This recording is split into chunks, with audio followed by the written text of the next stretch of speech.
Okay, so Spider-Man 3. So I wanted to talk today, during my only segment today, is I wanted to talk about Doug Walker's, or a Nostalgia Critic's review of Spider-Man 3. Now, before you ask, I did actually watch the first viewing when Doug and his brother were watching Spider-Man 3. What I find sort of interesting, well, not really interesting, but odd about the Nostalgia Critic is so many times when he reviews a movie, his thoughts are spread out actually in so many different videos. Like, just for one of these Spider-Man videos, sometimes he'll have a first viewing, an actual Nostalgia Critic video, and then a making of. And then sometimes he's had a previous thing or a previous discussion or a previous video. And I just think, like, that's not what a review is. Like, most of the time when you go, I want to know this critic's review of a movie, I'm not going to listen to their podcast also. They might say, well, I have an additional thoughts on this theory that doesn't fit in a review. That's fine. But it feels like there's other things that should go into the review that aren't getting there. And it's already like, Nostalgia Critic reviews are pretty long for reviews of movies anyway. So it's like the whole thing is, that whole concept is bizarre to me. I have to say, there's just like way too many. But, and I feel like he was more negative on it, although he highlights even in the first watch that there are parts of it he likes, particularly the Sandman, when Sandman realizes he's been transformed into the Sandman, I guess. Like, that's a beautiful scene, and I agree with him about that. And there's certain things, like, he's very consistent about. If you watch all three, which now I have, he continues, like, jokes going on between these three films, so I think he kind of almost understands that there are a lot of people who are going to watch all three. And I will also say, I haven't reviewed a ton of Doug Walker content, but of his reviews, I guess I've done The Wall.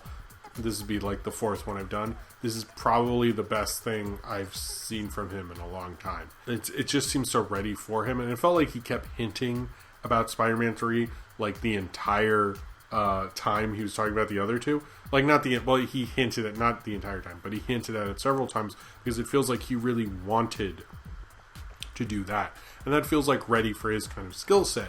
But what's interesting is, in this review, the whole kind of crux of this review is the idea that he wants to say, hey, I don't think this movie is absolutely terrible. There's some interesting, I think there are parts that are ridiculous and terrible. It's different than how everyone else perceives it, and almost how the internet expects the Nostalgia Critic to sort of just rip this up. And he has, like, him in the J. Jonah Jameson outfit, and his, like, other actor people he employs, and they're kind of going, like, they're kind of representing, like, the people who expect him to just rip it down, and then him acting like, well, there are parts I like, and I like this part, and things like that. So it's actually sort of an interesting idea, I will say. It's probably the only concept I've seen him do well since I've seen him doing these Spider-Man reviews. I'm actually kind of surprised how good he is at doing that. And he sort of over-defends it, but I will say most of the Thomas Hayden Church stuff is good in this movie. I will agree with him on that. But his whole thing with, like, so in this, when he has this whole idea, this whole thing where it's like what the internet wants him to do versus how he sees the movie, Doug Walker plays J. Jonah Jameson, who represents the internet, which is, like, sort of interesting and funny, but also sort of just stupid. And him in the weird hair and everything, it's quite a thing, and he's very much into it. I get that there's certain people he wants to do, and he wants to do all these characters and impressions. And it does feel like if anyone has a cool performance, he wants to do that. But it just felt like a little too out there, but I will say it sort of worked in the crux of everything that was going on. Like, he just thinks J.K. Simmons is really cool. But he doesn't really talk about it much within Spider-Man 3, really, but whatever, because this is kind of mild. It was actually a decent review, but in terms of his reaction to it, it's sort of like, hey, there are good things. And I agree, that's sort of the weird thing with Spider-Man 3, where there's, like, the Thomas Hayden Church stuff is interesting, and it'll have this shot that you like, and that shot that you like, and things of that nature. It doesn't all work. There's, like, too many weird kind of things going on. So it's sort of like, I used to think the movie would work. If you took out a certain thing and put this in, then the movie totally works. That's what I used to think. And I was totally wrong. That's not true. That does not work. I don't know why. Like, there's no way you could save it. It's so unwatchable and horrible. But I do think if he actually likes Amazing Spider-Man 2, I would find that to be bizarre, because that is, like, really bad. I think Amazing Spider-Man 2 and Spider-Man 3 are kind of like neck and neck, I'd say the worst. I'm not sure which one. 2 might even be worse than 3. I haven't seen 2 in a while. Amazing Spider-Man 2. Spider-Man 2 is great, but anyway. But I agree with him. All the Thomas Hayden Church stuff was really good. And I wish it had just been a movie about Thomas Hayden Church, because it feels like Sam Raimi had a good Sandman movie in him, but instead we get this dumb thing. But he also kind of gets into like how some of the special effects are bad, but sometimes they're actually kind of neat and cool. Like a lot of those shots where, like, you know, with Bryce Dallas Howard, where like the camera pulls out when like the building's crashing. I'm like, I agree with him there. You know, and I think one thing the Nostalgia Critic did really well in this is highlights how this movie has some really bad stuff, but there are actually some cool stuff in it as well. Or even James Franco being kind of fun in this movie, kind of like trolling and like definitely having a lot. I mean, I think Franco is usually pretty good in this, probably better in the sequels than the first one, but he's really good in this movie, actually. And it feels like he's actually having fun. Like, I don't love his kind of review style, but I have to give him credit after watching some of these. Maybe I'm kind of just gotten so drunk on the fact that I'm watching Nostalgia Critic more to do these reviews. Me reviewing the Nostalgia Critic, reviewing Spider-Man movie series, I guess, that I'm doing on this show. So next week we're talking about Amazing Spider-Man. But I did think, so he does this ad break in the middle of the video, and he did one for Stamps.com. And before he said, like, you know, Stamps.com always asks me to they always send me a script, but they're like, put your own spin on it and stuff like that.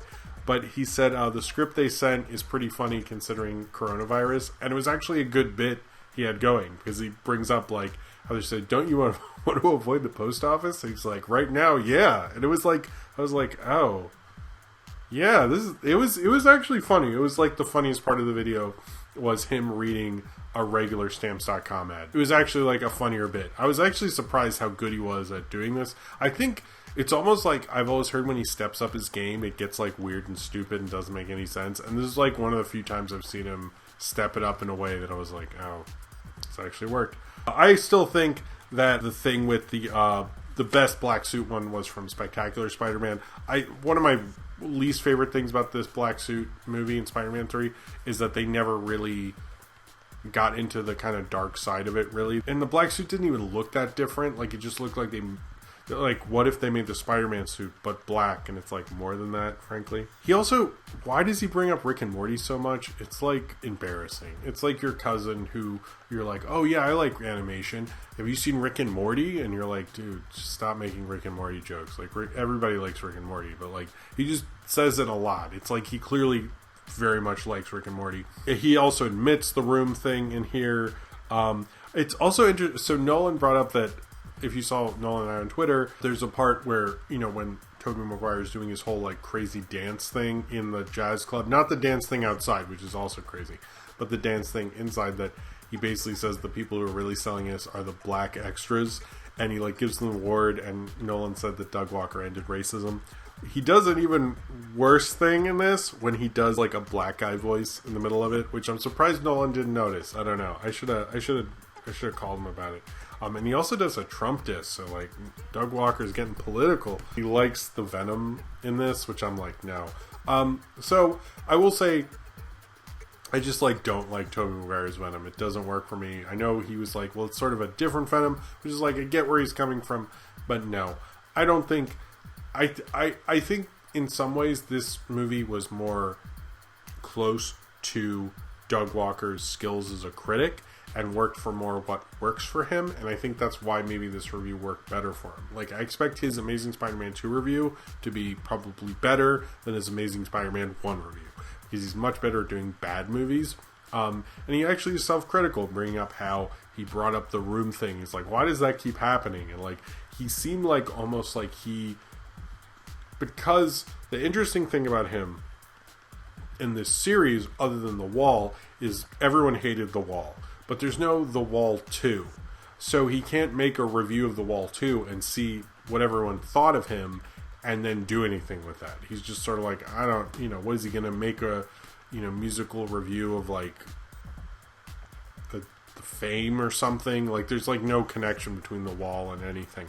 So in this, he can like see where it's going and see where the audience, and like, I think the interesting thing about a franchise often, any franchise where you're doing a series, is you see where the audience is taking it, and it seems like he took that in, and especially he was really considering the audience in this, and I think that actually turned out to be one of his better sort of overall kind of a better review from him, to be honest.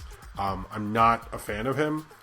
I don't think it's like the greatest review of Spider-Man 3. I myself actually have not reviewed Spider-Man 3 because I was waiting for the MCU Spider-Man 3 to do that. But I have to give him credit because I think this sort of, all his hype for this happening. I wanted him to do the Nostalgia Critic do the walk, like the walk around thing, and do like going out of the room and doing the dance thing. I mean, even Trailer Drake did that. Why can't Doug Walker do that? I don't understand that. This worked better for him, so I can't really knock him for that. I think this is probably the Nostalgia Critic review I've liked the most as of late, but we'll see how he goes. I'm really curious to see, because he likes the Mark Webb films, and I don't like how he praises, like, he thinks like more realism and stuff works, because like Spider-Man isn't like a realism character, and I'm like, you don't even like it's not like Doug Walker likes like kitchen sink like dramas or something. So I find it weird. It just feels like a very nitpicky thing that